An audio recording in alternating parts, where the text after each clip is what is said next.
good afternoon. I'm Gwendolyn Morton, and this is Live at 5 on WBON TV 9, where every local story starts here.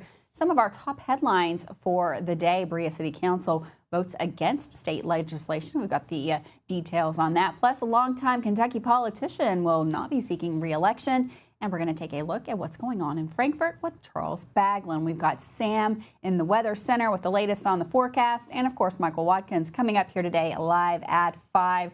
First, a little bit of breaking news. We are getting some more closings in. Looks like the kids are going to miss another day of school, at least in Madison and Estill counties. Of course, we'll have a complete list up on our website and Facebook to check out who's open and who's closed for your Friday. Now on to our big story of the day. Tuesday, the Berea City Council voted 4-2 in opposition to proposed legislation that would send Berea revenues to the state for distribution.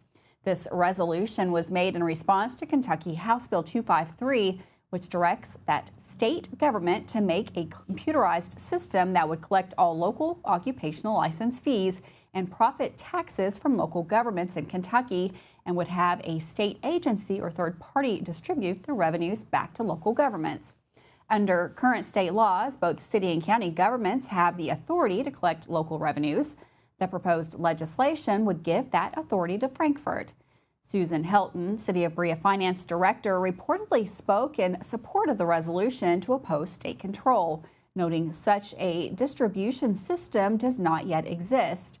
Regarding occupational license fees and profit taxes, Helton said, "This is our lifeblood. 60% of our revenue is occupational license fees, and we don't want to turn it all over to the state. We are in a much better position to take care of our own business and to take care of our revenue." She further said she doubted claims that the state could process the revenues and make them available for local governments in 12 hours. Mayor Bruce Fraley was also in support of the resolution to oppose, noting that proponents hadn't worked with local governments on the proposed legislation and also haven't consulted the Kentucky League of Cities or the Kentucky Association of Counties, both of which urged opposition to the bill. Fraley said he also opposes the law because it preempts local control and interferes with a city's right to self-rule. "I would say that my recommendation would be to oppose the bill due to preemption due to the lack of transparency, but with the idea of having an open mind going forward. I think most cities and counties feel the same way," Fraley said. Accountant John Inkert, however, did a differing of opinion on the issue. He supported the proposed bill, saying that it would make paying taxes less complicated for some local businesses and would also eliminate the need to file separate tax returns for Richmond, Berea, and Madison County. Removing that red tape, Inkert suggested, would ultimately save local governments and business owners money.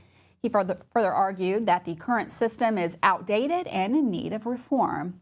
When the vote was cast, John Payne, Cora Jane Wilson, Steve Davis, and Teresa Centers voted in favor of the resolution, while Ronnie Terrell, Jerry Little voted against. Steve Cottle and Katie Starsman were not in attendance.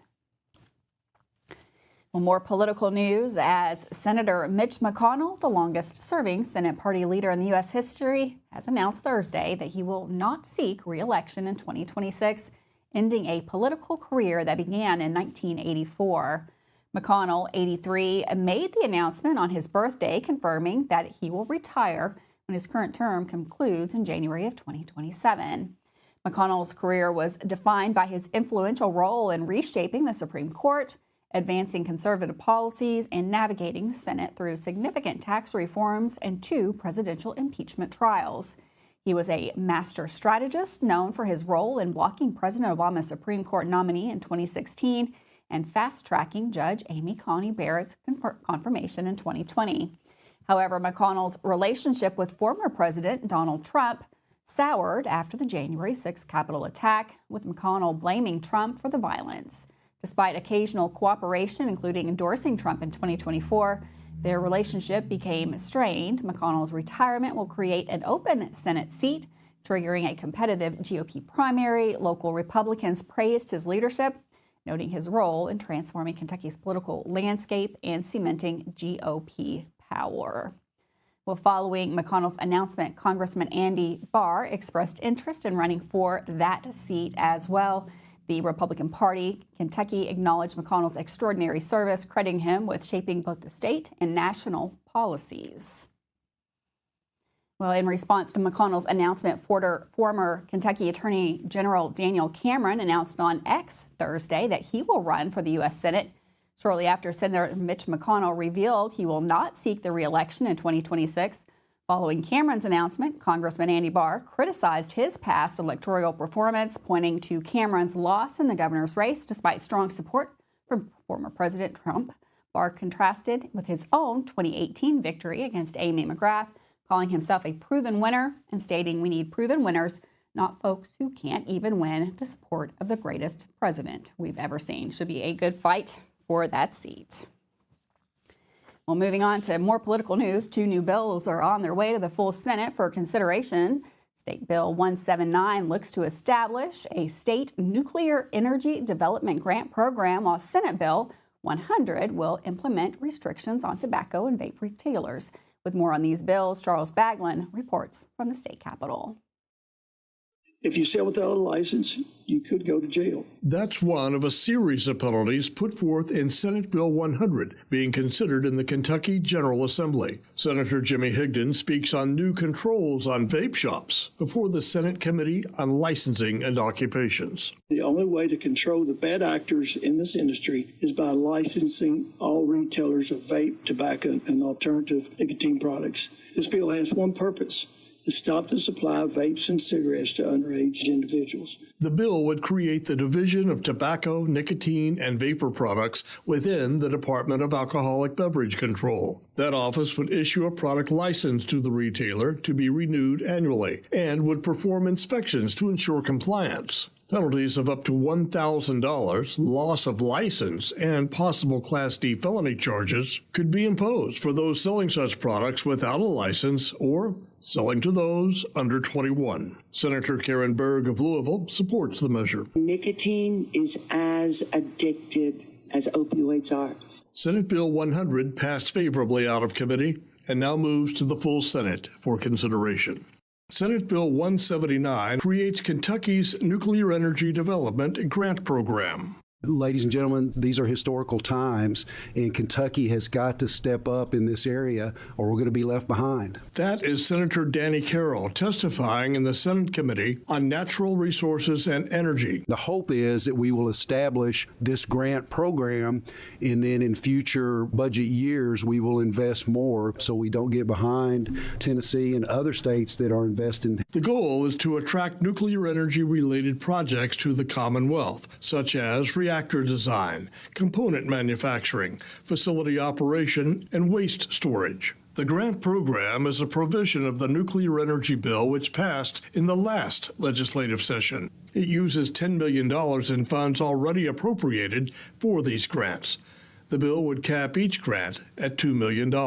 Committee members, including Senator Robbie Mills, are optimistic about how the program will help fuel the future. All of us on this committee are concerned about energy. We've got to get back to being a leader in energy in the nation. Now at the halfway point of the 2025 legislative session, Senate Bill 179 advances to the full Senate for consideration.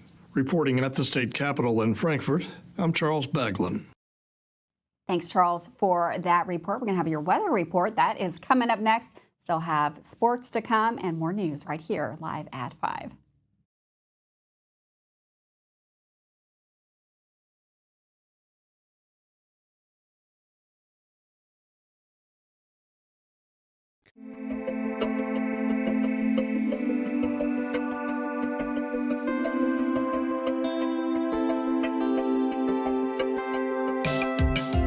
Granite, marble, and quartz for any surface.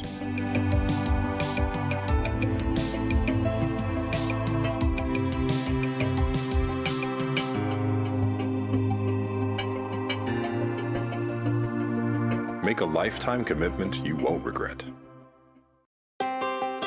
Davis & Powell Funeral Home in Berea. From our attention to detail, a diverse staff, and the best aftercare in the business, there's no better local choice to take care of your family in a difficult time than Davis & Powell. Call in to discuss pre-planning and preparations so there'll be no additional burden on your family. Davis & Powell Funeral Home in Berea. For additional information, check them out at davisandpowellfuneralhome.com. Davis & Powell Funeral Home, always going the extra mile. We would like to invite you to join our family at Bishop's Small Engine Repair. Outdoor Power has become a family tradition, with 3 generations here bringing you years of experience. We will help you find the best selection of outdoor power equipment from Coquedet, Grasshopper, DeWalt, Makita, Echo, Shindawa, and now still in our Georgetown store. Or bring your equipment into our service department. We will keep it running for years to come. And as with all families, we have to keep Mama happy. So come on in and see us at Bishop's Small Engine Repair in Richmond and in Georgetown. Are you tired of the same food options when you're trying to decide what's for dinner? Let Mamoot Bar and Grill in Richmond ease that burden. Their one-of-a-kind menu offers fine Mexican options, plus burgers, a large selection of sandwiches and wraps, pasta, steaks, seafood, and a full list of appetizers. You can please everyone on your guest list with a trip to Mamoot Bar and Grill, located in Richmond at 2187 Lexington Road, across from Whitehall Elementary School. Are you considering a bathroom remodel? Think about this. Remodeling your bathroom without addressing the plumbing is like going to get a facelift when you need heart surgery. Plumbing is the heart of your home. At Fast Flow, we understand the importance of a well-functioning plumbing system. Our expert plumbers have years of experience in providing top-notch plumbing services. Don't just settle for a pretty face. Choose Fast Flow Plumbing before you remodel and keep your home's heart beating perfectly. Call a pro at Fast Flow. When it comes to having someone work on our homes, you need someone you can trust. Someone who will get the job done the right way and be with you throughout the entire process. At Kentucky Roof Works and Restoration, they will meet with you and explain what needs to be done. They won't take advantage of you during your time of need and offer free roof inspections, water damage cleanup, water remediation, and restoration, plus more services. Kentucky Roof Works and Restoration. Online at KentuckyRoofWorks.com and on Facebook. There when you need us. Welcome back to Live at 5. Cold temperatures out there. Looks like they're going to fall even a little bit more. We've got Sam in the Weather Center with the full forecast. Hi, thanks, Gretelyn. Quick update on some of the snowfall totals, because now we have a look at the last 48 hours, which technically included 3 waves. And Berea at 5.1, Danville at 3.5, also Lexington, Richmond, and then 4.5 in London. Now, there was a little bit more this morning, of course, and a lot of that into the east, but we did see another inch or 2 in some spots. Locally here, we actually had a slight reduction in snow, a snowpack that is, with a little passing sunshine. Even though it's been cold out there, that sun, pretty high angle. Hey, if you have a photo, though, we'd love to see it. Here's how you can do that. Send it to us, pics@wbontv.com. Checking out the surface map, we have high pressure now building in throughout the day Friday. It'll be right over us by the evening. And that is key because as it moves in, keep in mind, high pressure spins clockwise. So we're on the cool side still for the day Friday. You want to be on the warm side, again, spins clockwise as it heads down to the southeast starting on Saturday, and that's going to initiate a nice warming trend. So with that high pressure overhead, we're still looking at bitter cold temperatures for our Friday, even into Saturday morning. It's going to be very cold with a slow warming process into the afternoon on Saturday, and we'll continue to warm up Sunday, Monday. And so the $1,000,000 question is, well, is that it for snow? Tough to say. Yes, it's going to be warm next week. We might have a brief cold down. I'm just throwing this out there. Some of the models indicate another glancing blow with some of that Arctic air, maybe by March 6th timeframe. We'll see. I will tell you this, if we do get hit, it's going to be very short-lived. 7 degrees here in Richmond, 9 in Irvine. Looking at the overnight and high temperatures topping out right around or just below freezing, but a wind chill. Peak wind gusts around 9, wind chill around 0, waking up here Friday morning. So bundle up. But look at this nice warm up. We get into Sunday and we're pretty much above freezing from the afternoon and there on out. Thanks, Sam. Mitch, colder temperatures out there, and because of that, looks like we're going to have some school closings. Don't forget to take a look at our list up at WBONTV.com. That's the same place that you can find a look at that forecast. Also, check both of those out at our Facebook page. Well, following a reported stabbing that took place at a Somerset gas station, one man is facing first-degree assault charges. On Wednesday, police were dispatched to the gas station located along U.S. Highway 27 after they received a report of a fight between two individuals. When they arrived to the scene, they located an employee identified as Joshua Caldwell, who stated the man entered the store and accused him of talking bad about him. Caldwell later said the man slammed a promotional sign down before throwing it in his direction. According to police, Caldwell told them that he attempted to get the man to leave the store, but the altercation continued outside to the parking lot. Caldwell says this is where the man attempted to strike him. Per an arrest citation, Caldwell allegedly responded by stabbing the man in the abdomen, which caused the man to get into his vehicle and leave. Police later contacted the manager of the gas station, who allowed officers to review security camera footage of the incident. According to the citation, the victim of the stabbing was transported to an area hospital where medical personnel discovered multiple stab wounds on the left side of his back, causing internal bleeding. Because of the severity of those injuries, the man was transferred to UK Hospital for further treatment. Caldwell was lodged in the Pulaski County Detention Center, where he was charged with first-degree assault. Well, Kentucky State Police Post 11 are actively investigating the disappearance of a Wayne County juvenile who went missing from his residence around 11 p.m. on February the 3rd of this year. Kentucky State Police was contacted today regarding that disappearance. The juvenile is listed as 16-year-old Jason S. Woodworth of Monticello. His mother last spoke to him at her residence on February the 3rd around 11 p.m. on Davis Street in Monticello. Woodworth is described as a white male, 5 foot 4 inches tall, approximately 150 pounds, with short blonde hair and fair skin and blue eyes. The case remains under investigation by Trooper Corey Jones. Anyone with information regarding the whereabouts of Jason Woodworth is urged to contact the Kentucky State Police Post 11 in London. That phone number is 606-878-6622. You can also call the toll-free number 1-800-222-5555. With that, we're going to take another quick break. Don't go anywhere. You don't want to miss Michael Watkins up next with the latest sports report.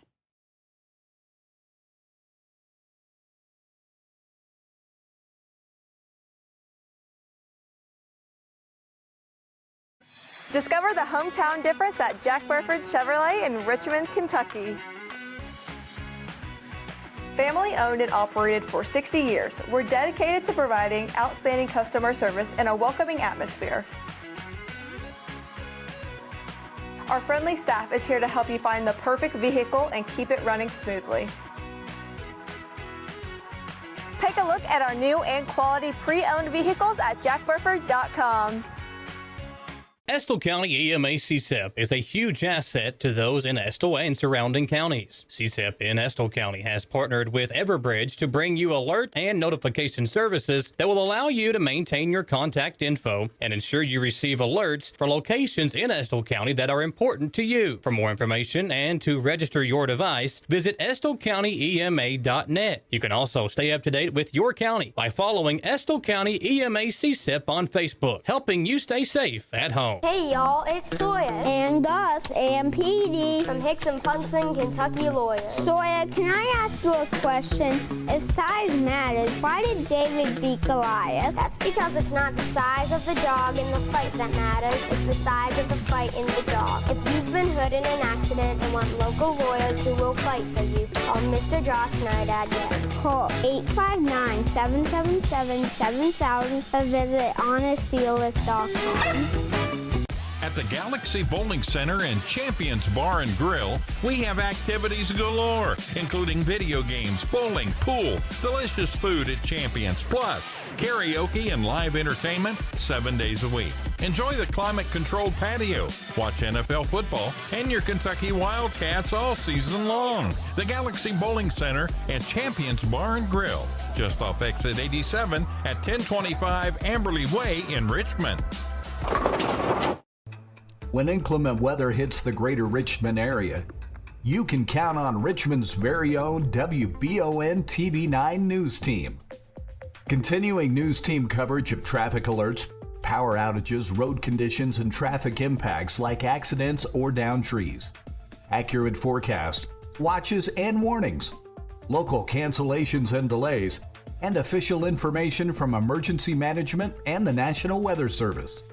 Be sure to like and follow WBON TV on Facebook for breaking news, alerts, watches, and warnings, and log on to WBONTV.com for all the news on your schedule. Count on WBON TV 9 and our media partners 100.7 FM The Coyote for outstanding team coverage when you need it most. Thanks for watching Richmond's very own Channel 9.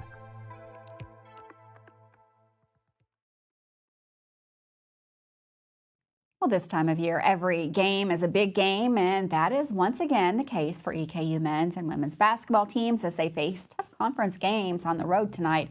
With a look ahead at the games, here's Michael once again with our Mammoth Bar and Grill Sports Report. It's Thursday. We are one step closer to the end of the work week, and the EKU men's basketball team will play their fourth game in 8 days when they travel north to play Bellarmine tonight. The Colonels have won 8 straight following a 66-57 win at home on Tuesday versus Lipscomb, moving those two teams into a tie for second place. Bellarmine is just 4-14 on the season and just won their first conference game on Tuesday in a blowout win over Austin Peay. At the moment, Eastern sits with an 11-4 record as both them and the Bisons sit one game back of North Alabama in the conference standings. However, the Bisons host UNA tonight and are listed as heavy favorites. As for the game between the Colonels and the Knights, prior to the win over Austin Peay earlier this week, Bellarmine had lost 17 in a row. EKU leads the all-time series 8-2 and have won the last 4 meetings, however, are just 1-2 in matchups played in Louisville. The most recent meeting was a 72-69 victory for the Colonels on January 18th in Richmond. Jordan Crawford's midcourt steal off an inbounds pass and layup with 27.6 seconds left in that game allowed EKU to open up a 5-point lead and go on for the win. George Kimball III scored a game-best 21 points, but the big question is, will he be back tonight? Turner Buttrey knocked down 5 threes en route to a 15-point night in that win over Bellarmine back in January. Bellarmine went 9 for 15 from three-point range in that game, led by Billy Smith, who hit 3 on 4 attempts and led the Knights with 20 points. Tip for the game is scheduled for 6:30 with pregame coverage taking place at 6 p.m. over on our sister station, the EKU Sports Network Channel 100.7 The Coyote. The EKU women's basketball team will open up the week on the road at the University of North Florida tonight after clinching a berth in the ASUN Conference Tournament for the 4th consecutive season. They knocked off Bellarmine in their last game to clinch that spot and have now won 5 of their last 6 games and sit in the 4th place spot in the current conference standings. Entering play on Thursday, EKU freshman guard Liz Freihofer was named the ASUN Conference Player, Newcomer, and Freshman of the Week after averaging a double-double with 18.5 points and 10 rebounds per game across the team's 2 wins last week. She is one of the 2 players in ASUN women's basketball this season to sweep the conference's 3 weekly awards. On the year, Freihofer is 3rd on the team with 11.6 points per game and is top 75 in the NCAA with 57 made three-pointers and 40.1 three-point percentage. She scored in double figures in 5 of her last 6 games, and senior guard Caitlin Costner continues to lead the Colonels, averaging a career-best 13.2 points, 4.3 rebounds, and 3.6 assists per game. She's had 20 games this season scoring in double figures and had double-digit efforts in 12 of her last 14 games. North Florida enters Thursday last in the ASUN Conference with a 4-23 overall record and 0-14 in league play. The Ospreys have lost their last 15 games since December 16th. On the year, North Florida is averaging 61.8 points per outing and have an average losing margin of minus 12 points per game. Thursday's game will be the 7th meeting between EKU and UNF since 2014. The Colonels lead the all-time series 4-2 and are 4-1 since becoming conference members.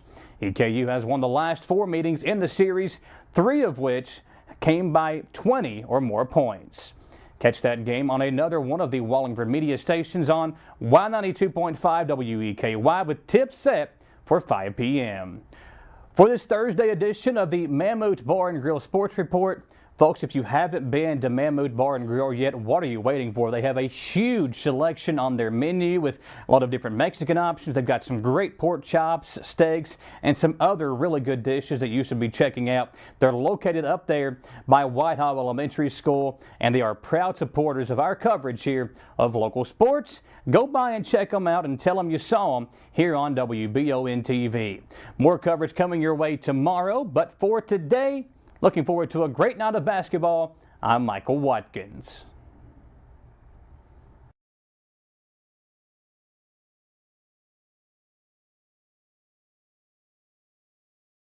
If you love local sports, you'll love the Jack Burford Chevrolet Sports Show. Join your host, Michael Watkins, and Samantha Burford as they cover sports news for the greater Madison County area.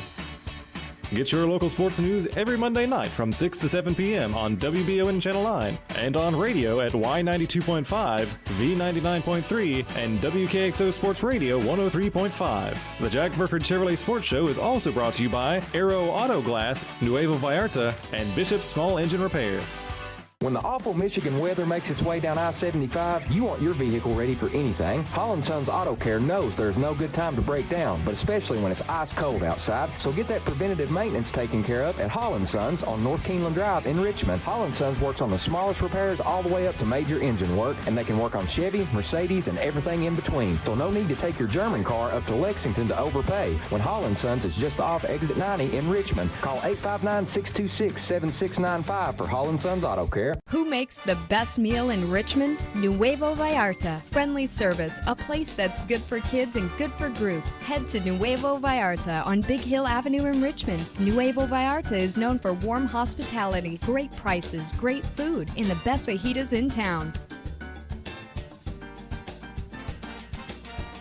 Start with an appetizer, order a la carte, or choose from their huge menu of Mexican favorites for grown-ups and kids. Nuevo Vallarta on Big Hill Avenue in Richmond.